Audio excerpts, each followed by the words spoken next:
vocês? Hoje eu vim aqui para dividir com vocês essa experiência maravilhosa que está sendo ser mamãe de primeira viagem. E com o intuito de trocar experiências, né, com mamães que já têm filhos, com mamães que também são de primeira viagem, para você que está planejando ser mãe, né? E eu encontrei nesse vídeo uma forma de registrar também os momentos que eu passei, né, na minha gestação, porque o tempo passa muito rápido e a gente acaba até perdendo algumas lembranças de sensações, de momentos que a gente teve, né? Então eu quero deixar registrado nesse vídeo também todas essas experiências que eu tive até aqui. Então eu fiz uma listinha com 10 curiosidades sobre a minha gravidez. E eu confesso que demorei um pouco para fazer esse vídeo, porque eu queria fazer tudo num vídeo só. Então eu já tô quase na reta final da minha gestação, já tô com 33 semanas completando hoje. Então eu decidi reunir tudo num vídeo só, 10 fatos que aconteceram nesse período. Então a primeira curiosidade é aquela famosa pergunta, se foi planejado ou se aconteceu, né? De forma inesperada.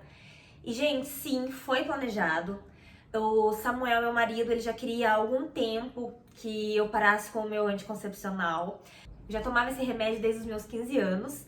Hoje eu tenho 26, então são mais de 10 anos tomando o anticoncepcional.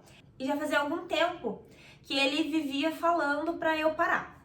Só que parece que eu não me sentia preparada ainda, achava que não era o momento certo, mas cheguei a parar assim 2 vezes com o remédio. Mas parei por um mês, fiquei um mês sem tomar, tomei de novo, daí depois parei de novo um mês fiquei sem, voltei a tomar.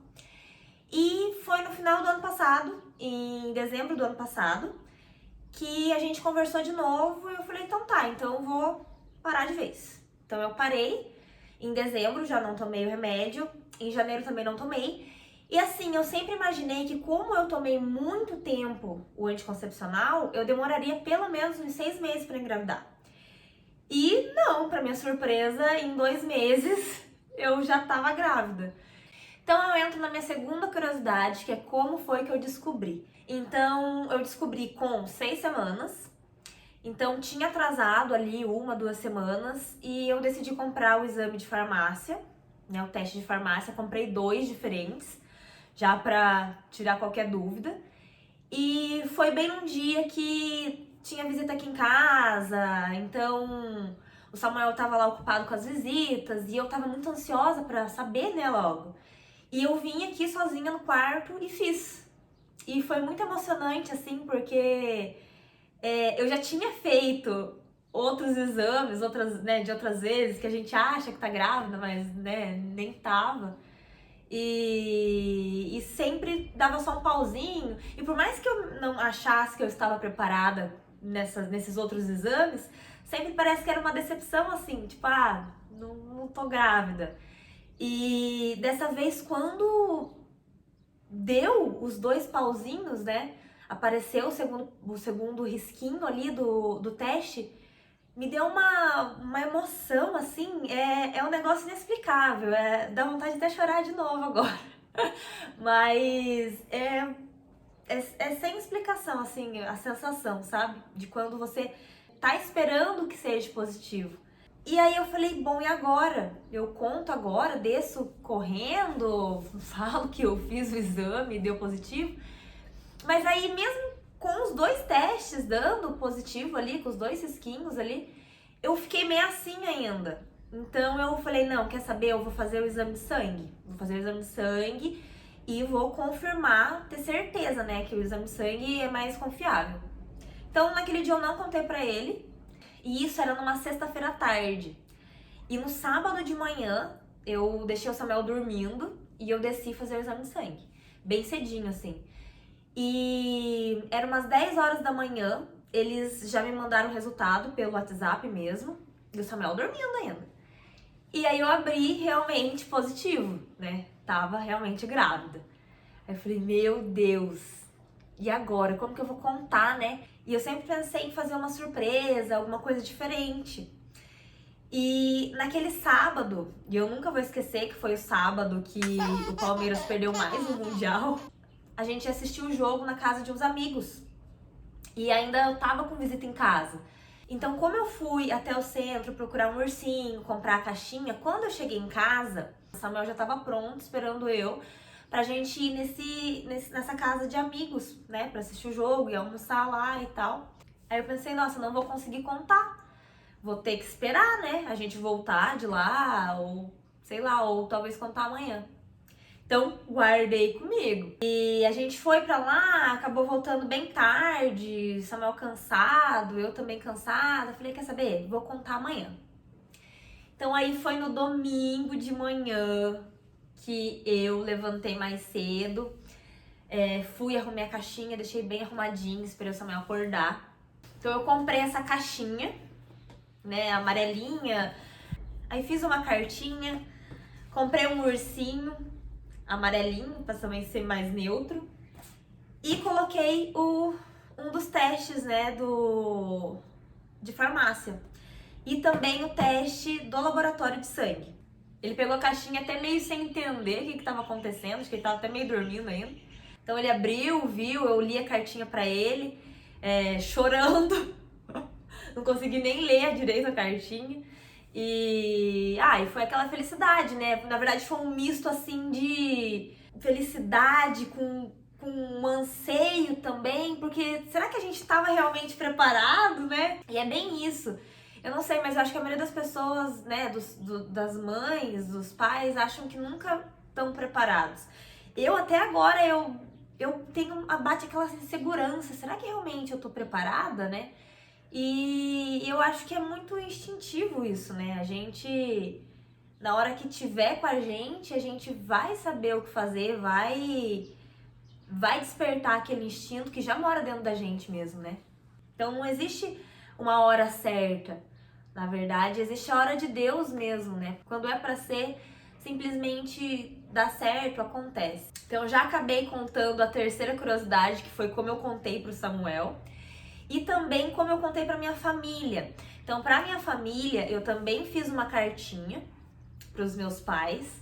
E daí, no mesmo dia, eu já tava tão ansiosa, assim, que no mesmo dia eu já quis ir lá contar pra eles. E aí eu falei, amor, vamos fazer uma pegadinha com eles? Vamos chegar lá e vamos inventar uma história que você vai ter que ir embora, trabalhar em algum lugar bem longe, e que as coisas não estão dando certo pra gente e tal, e que cada um vai seguir seu caminho. E daí eu entrego a caixinha, eu entreguei a mesma caixinha, aí eu só coloquei outra cartinha, né, a cartinha que eu fiz pra eles. E aí eu entrego a cartinha falando que é um presente, sei lá. E tá, a gente foi, o Samuel incorporou o ator, incorporou o personagem.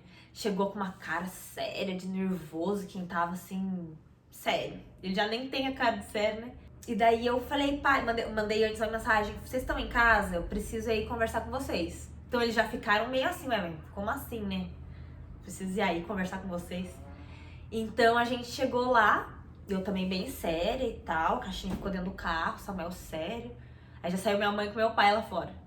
Falei, então, gente, Samuel vai receber uma proposta pra trabalhar bem longe e as coisas não tá dando certo entre a gente e tal, e eu tô achando que eu vou ter que voltar embora,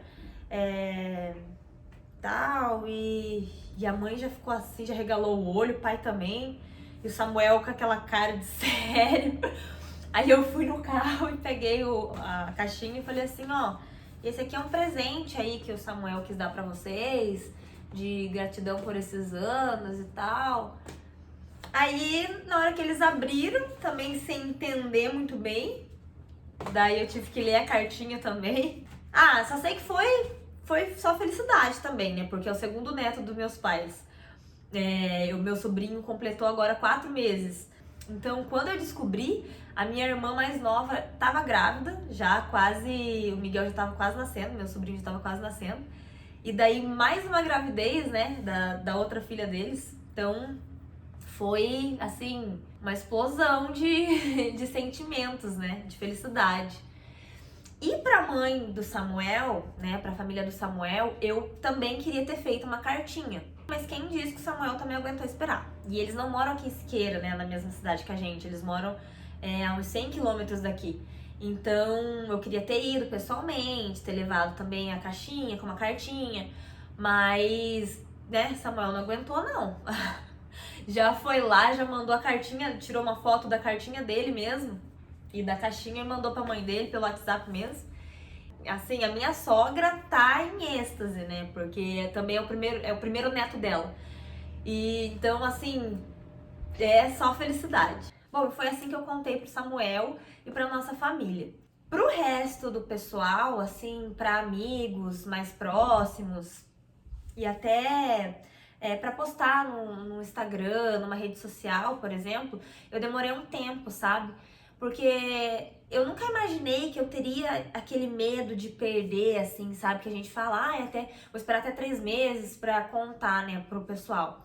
E eu nunca pensei que eu ia ter esse medo. E eu tive, assim, um grande medo de acabar perdendo, né? Porque a gente tem aquele risco até as 12 semanas de acabar tendo um aborto espontâneo. Então eu preferi esperar um tempo para contar pros outros amigos, para contar, né, para expor isso numa rede social, por exemplo. Mas graças a Deus deu tudo certo, a gente tá aqui com 33 semanas, firme e forte. A quarta curiosidade é sobre o famoso enjoo. Gente, se eu contar pra vocês que eu não tive nada de enjoo, nada. A minha irmã, por exemplo, ela teve enjoo desde o começo da gravidez até o final. Assim, tinha coisa que ela amava, que fedia, assim, pra ela. Por exemplo, café, ela amava, ela ama café. E ela ficou a gravidez inteira sem conseguir chegar perto de café, de churrasco, que é uma coisa maravilhosa, ela não conseguia comer feijão. Então, assim, a maioria das grávidas que você conversa tem, né, esse enjoo, pelo menos até pelo menos no começo da gravidez. E eu não tive um enjoo, não tive uma ânsia de vômito. Mas nos 3 primeiros meses eu tive muita dor de cabeça e muita cólica. Coisa que eu nunca tive, assim, sabe? Nem no meu período menstrual eu nunca fui de ter muita cólica ou dor de cabeça. E nos 3 primeiros meses eu sofri bastante com isso. Mas foi só os 3 primeiros meses mesmo, depois passou. A quinta curiosidade é sobre como a gente descobriu o sexo do bebê. E foi uma coisa engraçada, porque todo mundo dizia que ia ser menina, ia ser menina, ia ser menina, porque o meu sobrinho, o da minha irmã, ia ser gurizinho. E a gente fez aquela simpatia da colher e do garfo. Pra quem não sabe, você pega uma colher e um garfo, coloca debaixo de 2 almofadas, sem a grávida ver. E a grávida vai e senta em uma das almofadas. Se sentar em cima da colher é menina, se sentar em cima do garfo é menino. E a gente fez 2 vezes, eu com a minha mãe e a minha irmã, a gente fez 2 vezes simpatias, 2 vezes sentei na colher, que era menina, né? Então, todo mundo ficou na minha cabeça, assim, falando, vai ser menina, vai ser menina, vai ser menina. E eu nunca liguei pra isso, tipo, independente se for guria ou menina, né? Eu nunca tive essa preferência. Só que por conta de todo mundo ficar falando na minha cabeça, é menina, é menina, é menina, e faz simpatia da menina, eu acabei ficando com isso na cabeça, que era menina. E quando eu fui fazer o exame de sexagem, eu já tava com 12 semanas. E pra nossa surpresa, o resultado foi um menino. E foi muito engraçado, porque no dia que eu fiz o chá revelação, né? Eu fiz um chá assim bem... Eu tava tão ansiosa que eu não consegui esperar nem o fim de semana pra chamar mais gente, assim. Eu quis fazer um almoço no meio de semana mesmo, se eu não me engano foi numa terça ou quarta-feira. E eu chamei só meus pais, os pais do Samuel, família do Samuel, minha irmã também. E mandei fazer um balão, né? Aqueles que você fura e aparece a cor, uma fumaça. De um lado, meu pai, de outro lado, minha cunhada, com aqueles negocinho que sai fumaça. Eu com o Samuel com o espetinho para furar o balão. O que acontece? O espetinho quebra, o balão cai da mesa, a fumaça azul aparece antes da gente furar o balão. Eu tento ignorar a fumaça azul e quando a gente estoura realmente é menino, eu abro aquele tamanho de boca. E aí é só felicidade.